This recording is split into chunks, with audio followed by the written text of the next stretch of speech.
வணக்கம், நான் உங்க டாக்டர் ஆஷாலின் பேசுறேன். தினம் ஒரு டிப்ஸ்ல இன்னைக்கு என்ன பார்க்க போறோம்னா ஜஸ்டிஷியா ஆடாதோடா. ஜஸ்டிஷியா ஆடாதோடா கேள்விப்பட்டிருப்பீங்க. அது என்ன ஜஸ்டிஷியா ஆடாதோடான்றது சளி இருமலுக்கு காலங்காலமா நம்மளோட அம்மாச்சி தாத்தா எல்லாமே நம்மளுக்கு கொடுத்த ஒரு மருந்து தான். அது ஹோமியோபதியில அதோட பொட்டானிக்கல் நேம் வந்து ஜஸ்டிஷியா.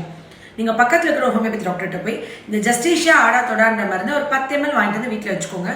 டெய்லி குழந்தைங்களுக்கு சளி பிடிக்குது, இல்லை அடிக்கடி சளி வந்துடுது, அவங்க சளியிலிருந்து காப்பாற்ற முடியல, ஸ்கூலுக்கு கொண்டு போகிற வாட்டர் பாட்டிலில் ஒரு ட்ராப், அதாவது ஒரு லிட்டர் தண்ணியில் ஒரே ட்ராப், ஸ்மெல் தெரியாது, கலர் மாறாது, டேஸ்ட் மாறாது, ஒரு ட்ராப் டெய்லி விட்டு பாருங்க. நுரையீரல் எப்பயுமே களி விட்டுமா சுத்தமா இருக்கும். நம்ம குழந்தைங்களுக்கு சளி இருமலே பிடிக்காது. ஒருவேளை சளி இருமல் இருக்கு அப்படின்னா குழந்தைங்களுக்கு ஒரு 8 drops விடுங்க, பெரியவனா ஒரு 30 drops.